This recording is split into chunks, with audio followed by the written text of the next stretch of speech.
மந்திராலயத்துக்கு வாருங்கள், மனதுக்கு மருத்துவம் பாருங்கள். அவரது பள்ளியில் சேருங்கள், அமைதியே அவரது பாடங்கள்.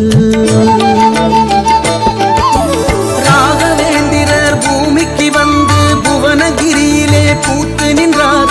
ராகவேந்திரர் பூமிக்கு வந்து புவனகிரியிலே பூத்து நின்றார். அங்கு வைணவம் போற்றி வளர்த்து வந்தார்.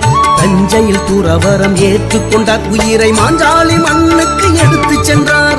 மாஞ்சாலி மண்ணுக்கு எடுத்து சென்றார். மந்திராலயத்துக்கு வாருங்கள், மனதுக்கு மருத்துவம் பாருங்கள்.